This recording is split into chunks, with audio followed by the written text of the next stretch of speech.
Jésus-Christ selon saint Matthieu. En ce temps-là, Jésus prit avec lui Pierre, Jacques et Jean son frère, et il les emmena à l'écart sur une haute montagne. Il fut transfiguré devant eux. Son visage devint brillant comme le soleil, et ses vêtements blancs comme la lumière. Voici que leur apparurent Moïse et Élie, qui s'entretenaient avec lui. Pierre alors prit la parole et dit à Jésus, « Seigneur, il est bon que nous soyons ici. Si tu le veux, je vais dresser ici 3 tentes, une pour toi, une pour Moïse et une pour Élie. » Il parlait encore lorsqu'une nuée lumineuse les couvrit de son ombre, et voici que de la nuée une voix disait, « Celui-ci est mon fils bien-aimé, en qui je trouve ma joie, écoutez-le. » Quand ils entendirent cela, les disciples tombèrent face contre terre et furent saisis d'une grande crainte. Jésus s'approcha, les toucha et leur dit, « Relevez-vous et soyez sans crainte. » Levant les yeux, ils ne virent plus personne, sinon lui, Jésus seul. En descendant de la montagne, Jésus leur donna cet ordre, « Ne parlez de cette vision à personne avant que le Fils de l'homme soit ressuscité d'entre les morts. » Acclamons la parole de Dieu. Louange à toi, Seigneur Jésus.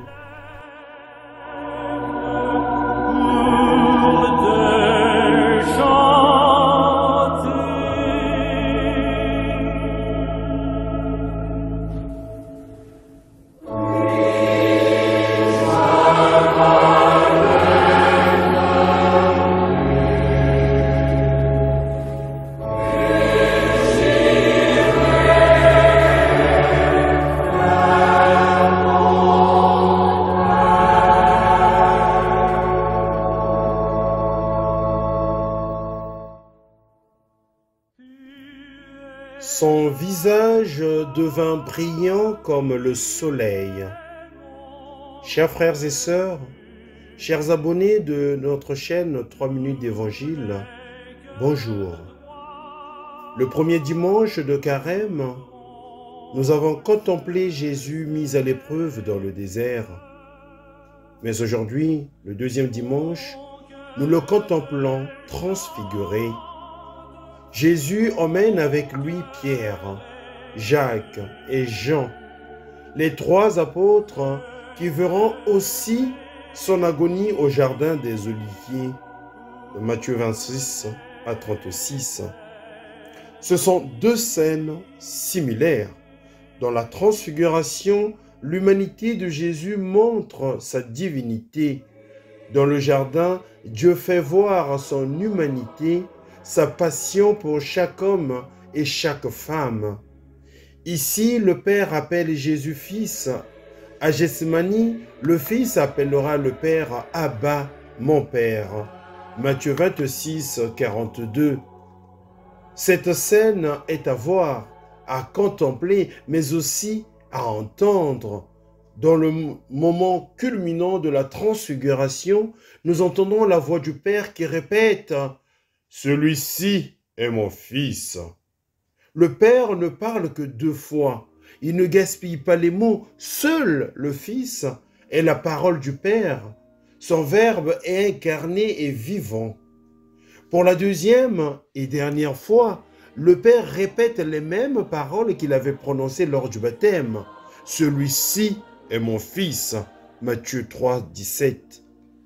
Ainsi se termine la révélation sur Jésus et commence donc le voyage vers Jérusalem.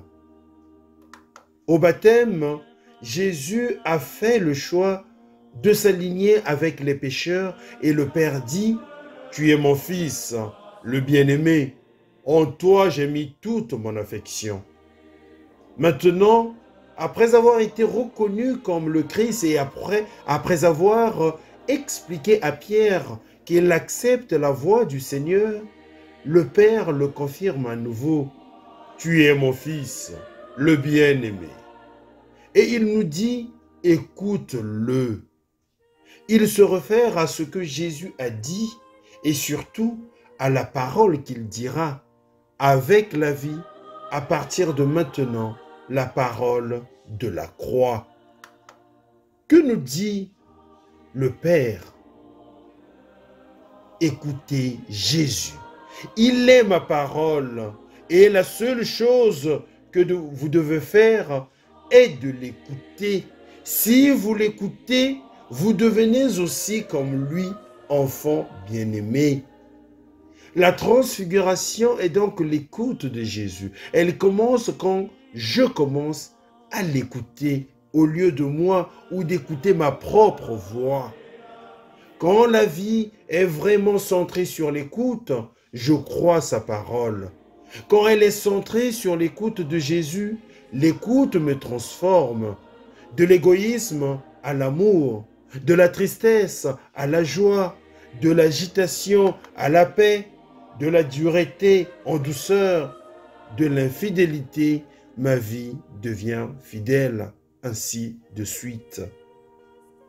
Dans son message du 25 janvier 2023, pour la 16 de Carême, le pape François a proposé de réfléchir précisément sur le passage de la transfiguration, en plaçant le parcours ascétique du Carême à côté de l'itinéraire synodal que nous sommes en train d'entreprendre.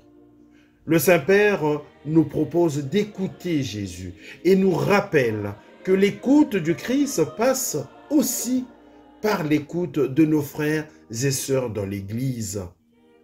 C'est pourquoi, chers frères et sœurs, en ce deuxième dimanche de Carême, nous ne pouvons pas rester dans la pure contemplation sur la montagne en recherchant trop l'expérience du détachement du monde.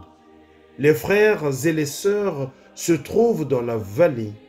Il nous faut donc descendre et revenir avec joie pour témoigner à la fois de la gloire que nous avons vue, mais aussi en nous inscrivant dans le chemin quotidien et ordinaire de tous, dans lequel nous ne pouvons pas refuser notre croix, que le Seigneur nous fait porter en sa compagnie et celle des autres.